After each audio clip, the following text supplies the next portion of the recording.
Ben, ce que je voulais démontrer, en fait, c'est que la crise de 2008 était un coup d'État, ou en tout cas l'opportunité pour un certain groupe de réaliser un coup d'État. Alors aujourd'hui, la thèse ne présente plus beaucoup d'intérêt, parce qu'en fait, la thèse en question, c'était pour dire, vous savez quoi, la crise de 2008, ça va être l'occasion pour Goldman Sachs de mettre des gens à lui partout à travers les gouvernements. Bon, bah, ok, c'est bon, on peut refermer le livre. Hein. La réalité s'est chargée, en l'occurrence, de confirmer, ouais, ouais, c'était un coup d'État. Bon, voilà, donc c'est pour ça que le bouquin aujourd'hui est un peu dépassé, quoi. Parce que, bon. Mais à l'époque, c'était utile. Parce qu'à l'époque, sur le moment, quand on regardait pas les chiffres, quand on n'analysait pas ce qui s'était passé, on ne pouvait pas facilement voir qu'en fait, c'était en partie programmé. Alors tout n'a pas été programmé, hein, je veux dire, ils n'ont pas fait exprès, ils n'ont pas fait exprès de tout, mais la façon dont ça a été tourné, la façon dont ils ont fabriqué la bulle des subprimes, donc ils l'ont amoureusement gonflé, la façon dont ils ont titrisé tout ça, puis la manière dont ils ont mis le couteau sous la gorge à la puissance publique pour avoir des plans de sauvetage, puis la façon dont ils ont, à partir de là, fait glisser le problème vers les dettes souveraines et mis les États sous la pression, puis la façon dont ils ont dit aux États, bah, maintenant que vous êtes sous la pression, il va falloir que vous vous laissiez gouverner par nous si vous voulez qu'on relâche un peu la pression. Bah, voilà, en fait, quand on regardait bien les chiffres et ce qui s'était passé à l'époque, on le voyait, quoi.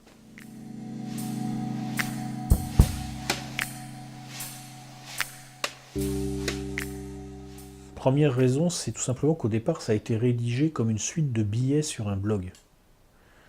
Donc c'était simple, tout simplement, en rédigeant ces billets sur le blog, de mettre un graphique et un commentaire à chaque fois. Tout bêtement. Et les graphiques, ça a l'avantage aussi que, bon, c'est visuel, donc ça permet de faire passer un message rapidement, facilement, quoi. C'est toujours plus accrocheur pour le lecteur.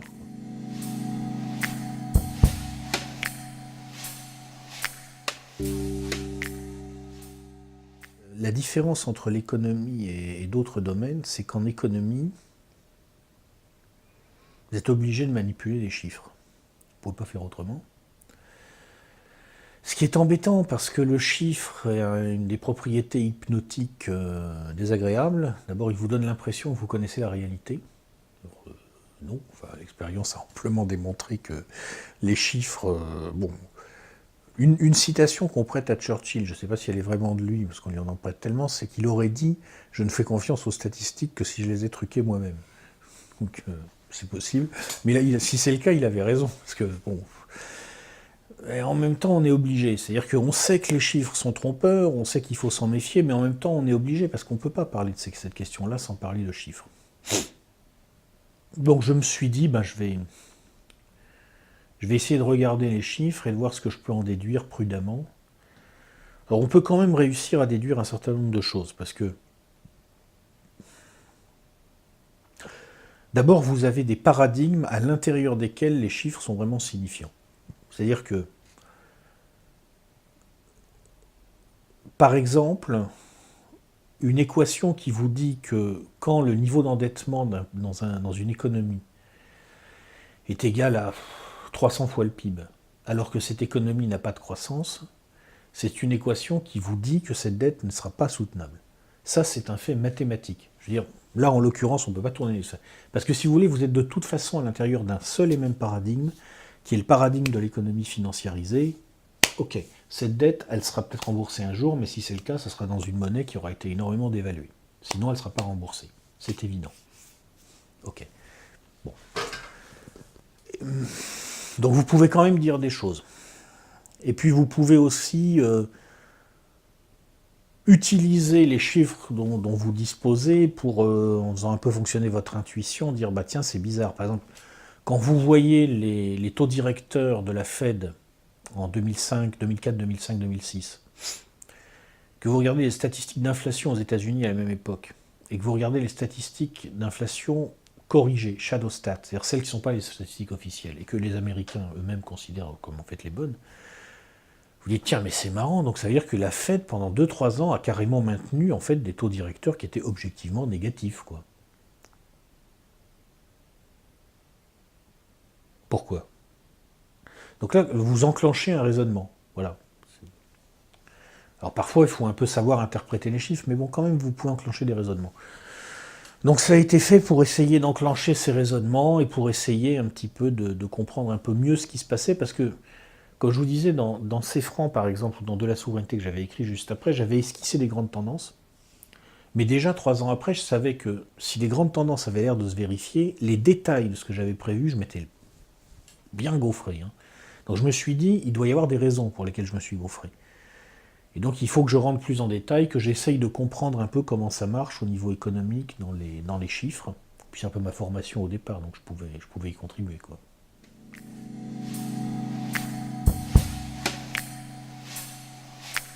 Une chose qui m'a étonné dans la façon dont ils ont géré la crise au plus haut niveau, c'est que moi je pensais qu'ils s'organiseraient pour faire plus d'inflation.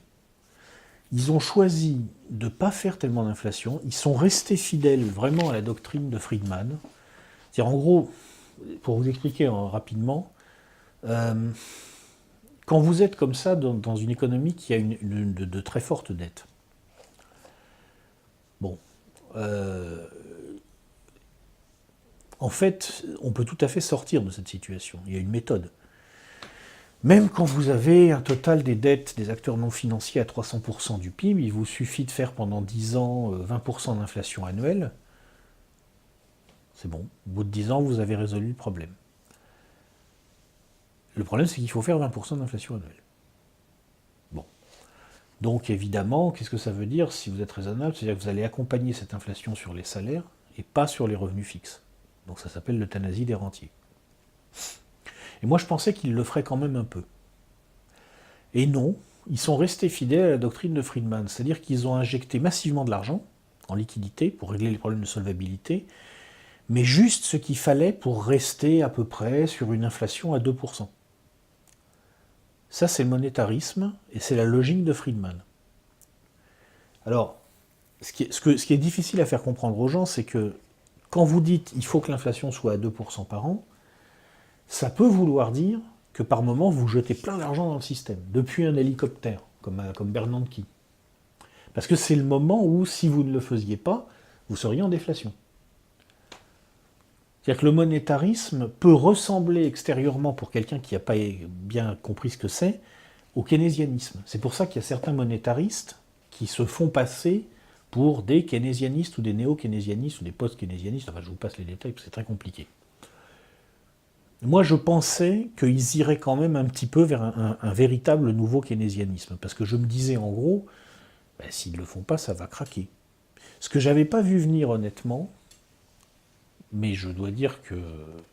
D'une certaine façon, je ne suis pas mécontent de ne pas l'avoir vu venir, parce que c'est presque un signe de santé mentale, à mon avis, c'est qu'on pouvait faire tenir un système économique et monétaire pendant 5 ans, 6 ans, simplement sur le fait que tout le monde a peur d'être en avance un tout petit peu dans le moment où je retire mes billes. C'est quand même impressionnant, quoi. Je veux dire, ça fait 6 ans maintenant qu'ils arrivent à faire tenir le truc comme ça, avec des situations aberrantes. Là, il n'y a pas longtemps, le Mexique a emprunté, tenez-vous bien, à 100 ans, et à 4% par an.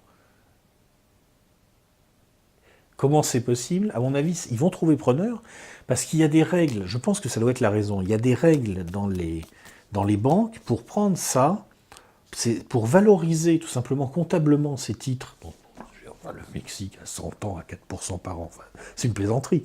Mais ils vont les mettre comme ça comptablement dans les bilans, et ça rentrera dans des trucs titrisés, dans des véhicules qu'on pourra refourguer, etc.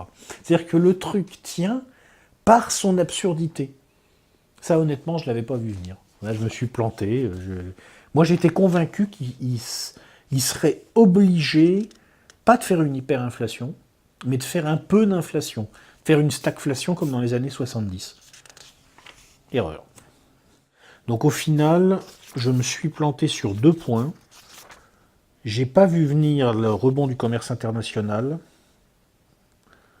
Je ne m'attendais pas à ce que ça rebondisse aussi vite et aussi fort. Parce qu'en fait, j'ai pas vu venir, je crois surtout que les BRICS allaient prendre le relais aussi vite, et que les Chinois mettraient tellement le paquet pour sauver le truc. Et puis, j'ai pas vu venir le sketch invraisemblable de Ben Bernanke. D'ailleurs, je dois saluer Monsieur Bernanke. Béni, je ne pensais pas que vous pouviez faire une chose pareille. Je ne croyais pas ça possible, mais béni Uber Alles, je m'incline. Eh bien si, on peut réellement faire tenir la planète financière sur sa propre absurdité pendant 5 ans.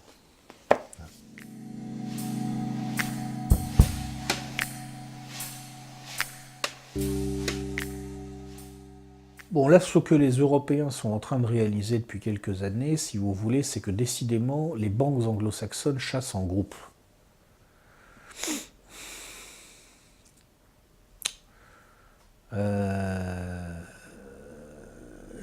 Récemment, je lisais un chiffre qui m'a frappé. Il y a un économiste allemand qui a calculé le manque à gagner pour les Allemands,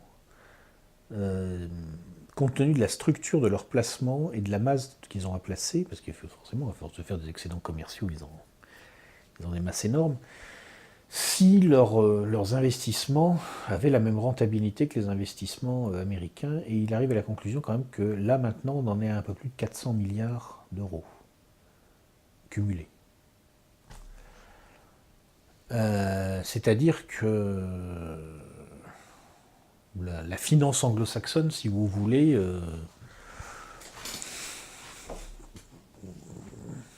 c'est vraiment les super racketteurs, quoi. C'était la définition du capitalisme par Al Capone.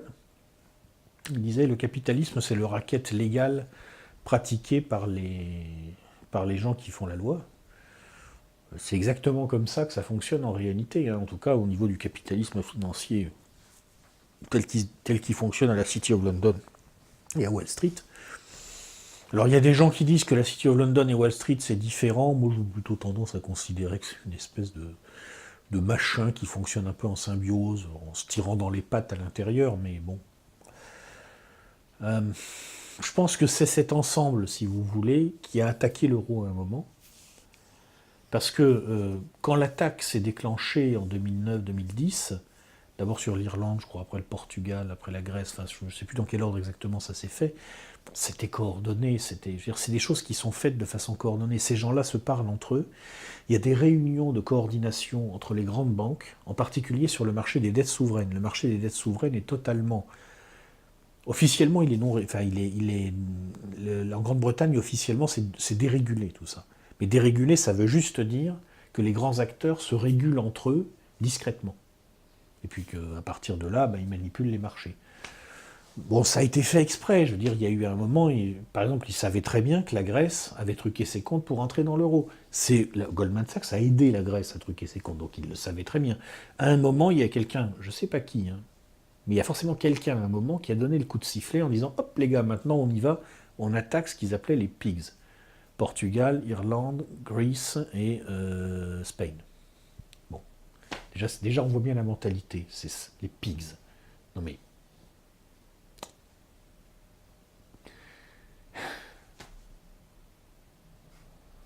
je ne vais pas dire ce que je pense, parce que là, ça passerait pas la censure. Hein, même... Je veux dire, si je disais ce que je pense sur ces questions-là, même chez Soral, ça passe pas la censure. Donc, je vais me taire. Ok ? Bon. Ça a été coordonné, de toute évidence. Alors, pourquoi ils l'ont fait ? Moi, à mon avis, l'idée, ça a été de mettre la pression aux Européens pour qu'ils n'aient pas la mauvaise idée de profiter du fait que les États-Unis étaient affaiblis au niveau géostratégique. C'est-à-dire que je pense que ces grandes banques anglo-saxonnes, le mec qui, pas forcément leur donne le coup de sifflet, mais qui leur dit à quel moment ils peuvent s'autoriser à lancer quelques coups de sifflet, c'est... enfin, le mec, entre guillemets, le groupe de mecs qui fait ça, c'est l'appareil d'État américain, c'est l'État profond américain, si vous voulez. Et ou britannique, alors là, sont dans le mystère, et ou israélien, alors là, bon. Je pense que ça se coordonne à un moment. Je suis toujours extrêmement réticent à aborder ces questions-là, je vais vous expliquer pourquoi. Il y a un truc vraiment qui m'embête aujourd'hui, c'est l'émergence dans les milieux dits dissidents d'une authentique sensibilité conspirationniste. Il faut le dire clairement, le conspirationnisme, le vrai, pas celui qui est fantasmé par Rudi Reichstadt, qui m'a, j'étais content, catalogué parmi les méchants, c'était mon heure de gloire. Rudi Reichstadt, pauvre. Certified by Rudi Reichstadt. Bon, mais non, le vrai conspirationnisme, celui des mecs qui vont vous expliquer que tout est programmé depuis toujours, etc. Clairement, c'est une pathologie. Et je ne veux pas cautionner ça. Parce que c'est...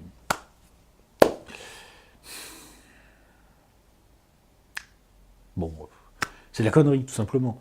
Ce qui rend les milieux dissidents français intéressants, c'est que c'est des gens qui réfléchissent, qui se mettent en cause, qui doutent.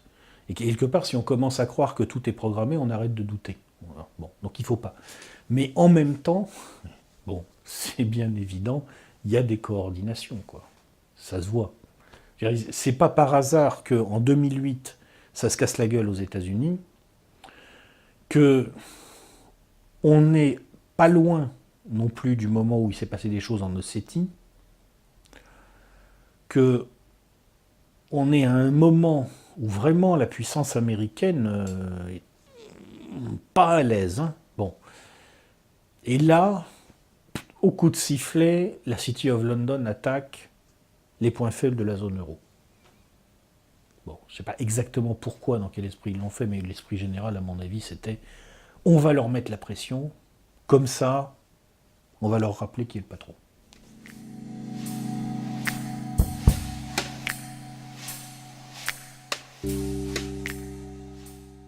Le premier bouleversement politique qui est très important, à mon avis, il est psychologique.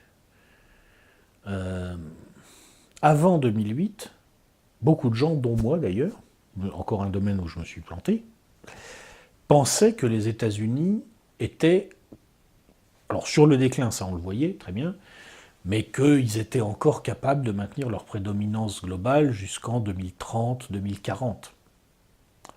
2008 nous a rappelé d'un seul coup, je ne vais pas révéler parce qu'on le savait, mais nous a rappelé que ce genre de gros système gigantesque, très impressionnant, peut être complètement vermoulu à l'intérieur sans qu'on s'en rende compte. Et psychologiquement, ça a changé quelque chose. Parce que ça veut dire que d'un seul coup, on s'est dit, mais attends, l'effondrement de l'Union soviétique en 91, quand est-ce qu'on l'a vu venir? On a réfléchi.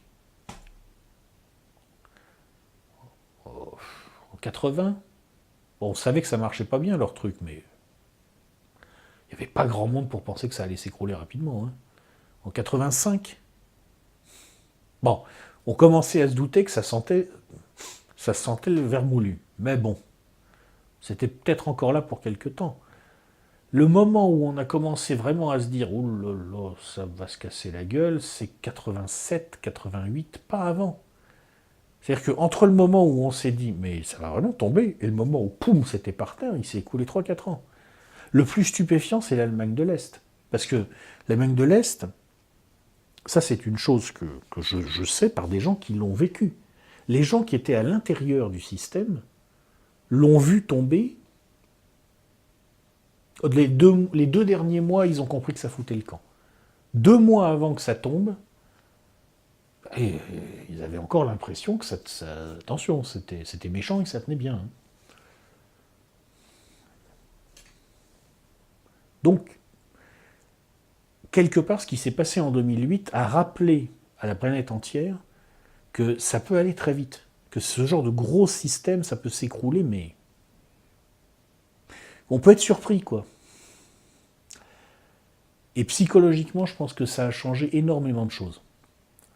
Parce que ça veut dire que une hypothèse qui jusque-là était retenue comme hypothèse d'école par tous les imbéciles, dont moi, et qui était que les États-Unis, l'anglosphère, le pouvoir de cet empire de la banque, si vous voulez, serait encore là en 2040. C'est-à-dire qu'il allait traverser Il allait être la puissance qui conditionnerait la manière dont on traverserait le pic des hydrocarbures. Il allait être la puissance qui conditionnerait au moins la première partie de notre confrontation avec ce que Heinberg a appelé le peak everything. C'était notre hypothèse. Quand vous lisez Seffran, par exemple, c'est très net. À l'époque, dans mon esprit, en 2006, quand j'écris, les Américains, bon, on sait que ça va mal chez eux, mais ils sont là pour longtemps. Et donc, il va falloir s'adapter à leur pouvoir à travers la catastrophe qu'on pressent. Ce qui a changé en 2008, c'est que d'un seul coup, on s'est dit, peut-être que c'est pas comme ça que ça va se passer. En fait, on ne sait pas. Peut-être qu'ils vont avoir le bon goût de se casser la gueule juste avant nous. Ah, ça change tout. Je pense que c'est surtout ça qui a changé en 2008. La psychologie mondiale a changé à ce moment-là, à mon avis.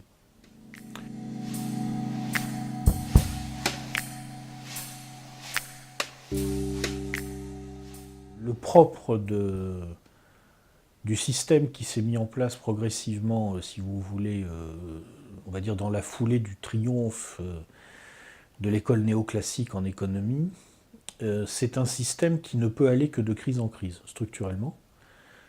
Donc la prochaine crise, logiquement, devrait être un krach obligataire sur les dettes publiques, probablement. Mais on ne peut jamais savoir exactement par où. C'est-à-dire que je vous dis ça sera un krach obligataire parce que c'est là que se trouve la super bulle qui est en train de gonfler, avec par exemple cet emprunt mexicain dont je vous parlais. Bon. Mais peut-être que ça va craquer par autre chose qui ensuite se communiquera à des problèmes liés à la bulle des dettes publiques. Ça, on ne peut pas savoir. Mais oui, bien sûr, ça, il faut s'attendre à une nouvelle crise. Je ne peux pas vous dire quand, parce que ça dépend des décisions qui seront prises et que j'arrête pas de me planter quand j'anticipe sur les décisions qui vont être prises, donc je ne dis plus rien. Mais il y en aura une, c'est sûr, et je pense d'ailleurs qu'elle risque d'être assez ultime, parce que, bon là, la dernière fois, l'État a pu voler au secours des banques, mais qui va voler au secours des États, là? Parce que, en gros, ce qui risque de se passer, si vous voulez, c'est que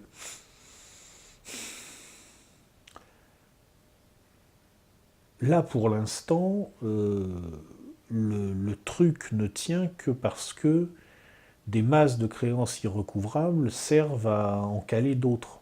On accumule les créances irrecouvrables, elles vont tomber, alors on en met d'autres à côté, voilà, elles s'appuient les unes aux autres, puis on en rajoute, et puis on monte. Suivant la logique des mecs de Wall Street qui sont particuliers. Vous avez vu un film qui s'appelle Le Loup de Wall Street? My name is Jordan Belfort. The year I turned 26, I made $49 million, which really pissed me off because it was 3 shy of $1 million a week. We're making a name for ourselves. Nobody knows if the stock is going to go up, down, sideways, or in circles. You know what a Fugazi is? Oh, Fugazi, it's fake. Yeah, Fugazi, Fugazi, it's a wazi, it's a woozy, it's a fairy dust. Il est excellent ce film. Et il montre bien comment fonctionne, alors pas les mecs qui conçoivent tout ça, mais ceux qui font tourner la boutique, quoi. Il y a un passage où c'est au début du film, il y a un pro de Wall Street qui explique le truc au loup de Wall Street et qui lui dit le marché c'est comme un fugazi, vous savez, un faux diamant. Faut que ça monte, faut attirer les mecs, et les mecs ils deviennent riches sur le papier, toi pendant ce temps-là tu touches des commissions. Voilà. Donc c'est pour ça, hein, je veux dire, ça marche tout simplement comme ça. Bon. Et les mecs ils touchent leurs commissions, ils adossent les créances comme ça, irrécouvrables les unes aux autres. À un moment, il y a forcément une de ces piles de créances irrécouvrables qui va glisser, et à ce moment-là, on va rigoler. Ça se produira. Je ne peux pas vous dire quand. Impossible. Malheureusement d'ailleurs, parce que, évidemment, si je pouvais le savoir, je spéculerais à la baisse, forcément. Je suis comme tout le monde. Mais je ne peux pas savoir. Dommage.